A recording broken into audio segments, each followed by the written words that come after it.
how can you make the case that reductionism is false? Well, I mean, there are a lot of different views that go by the name reductionism. I mean, I think the most drastic sort of view is perhaps that the only things that really exist are absolutely fundamental particles, and there's nothing else at all. To be honest, I don't take such views very seriously. But I mean, of course, an awful lot of physics is concerned with features like mass, where they're interested in attributing those to macroscopic objects. But also, I mean, another reason for not being a reductionist in the sense of thinking that all there are these physically fundamental things is that physics depends on mathematics, and mathematics depends on set theory or something like set theory. And of course, in set theory, you're talking about the existence of sets, and it's just a consequence of a standard theory of sets that there are far more sets than there are fundamental particles. And so physics itself is in some way assuming the existence of objects that are not physically fundamental, like sets. I mean, of course, people try to wriggle out of those kind of commitments. But if you just take things at face value, that's what mathematics is committing you to, and physicists are very happy to rely on mathematics and don't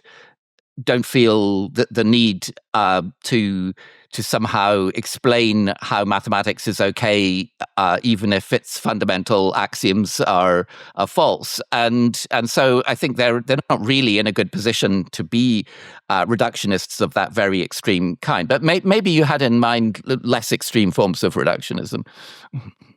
Well, does this then make you not a physicalist? Well,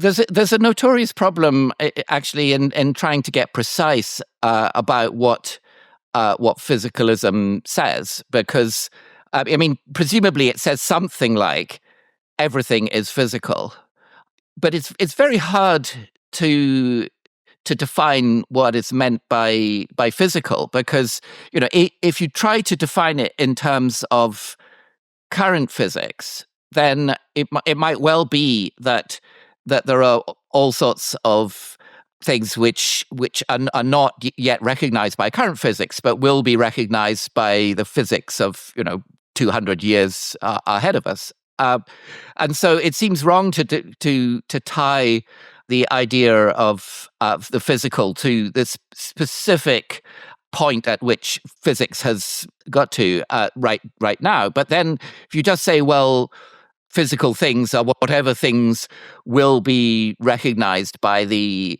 physics of the future, that's even worse, because that's assuming that we know what will to count as physics, and who knows what how the word physics will be used in a few thousand years when people are speaking a different language. What the professor is referring to here is something called Hempel's dilemma, which I outlined in my lecture at Niagara University on why I don't buy the simulation hypothesis, or physicalism. Link on screen and in the description.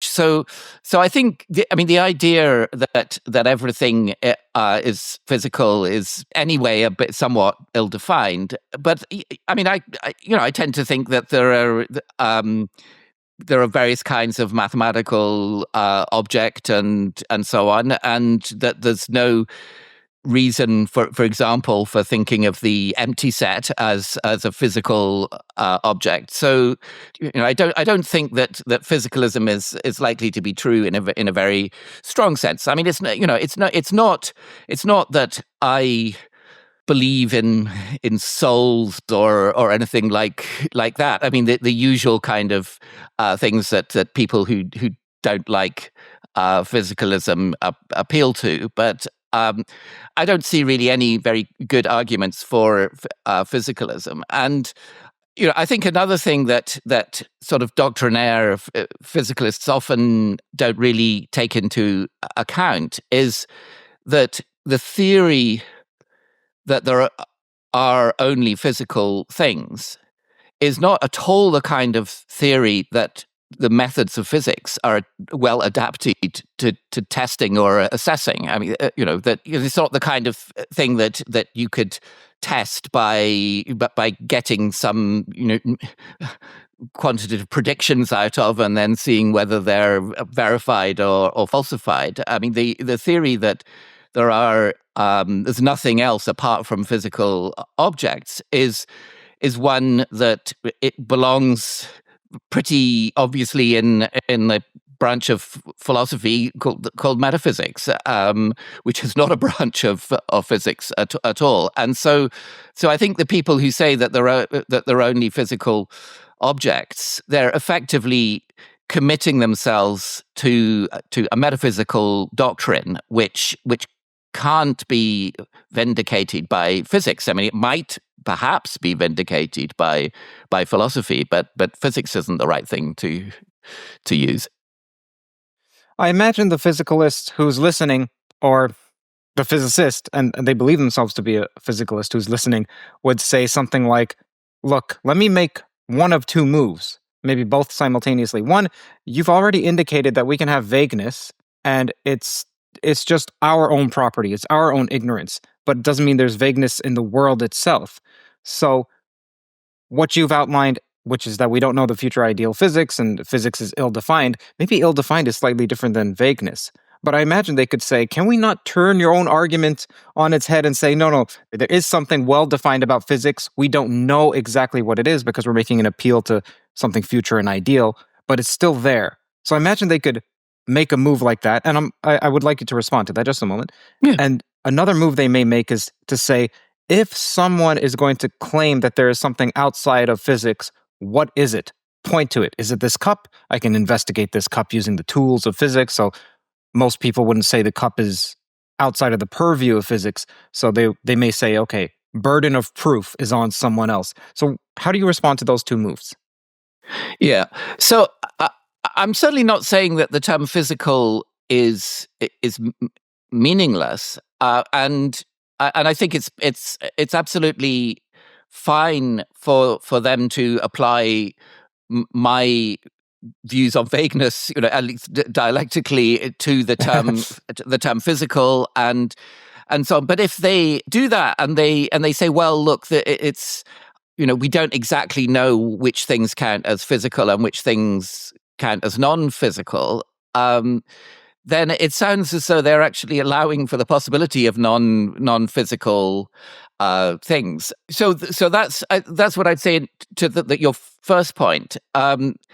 To the second point, well, I did, the challenge to say, oh, well, if there are non-physical things, what are they? And I did actually offer a candidate, which was the empty set. I think one can offer other kinds of candidates as well. I mean, so that for example, it's not very obvious that let's say that the novel Pride and Prejudice is a physical thing.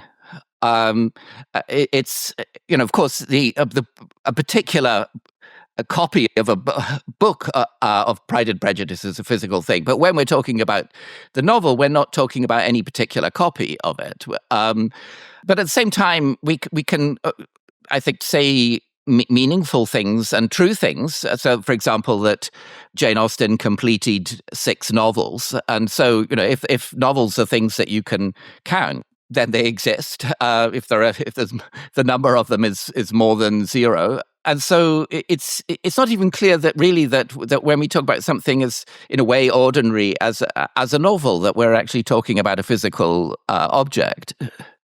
Hi, everyone. Hope you're enjoying today's episode.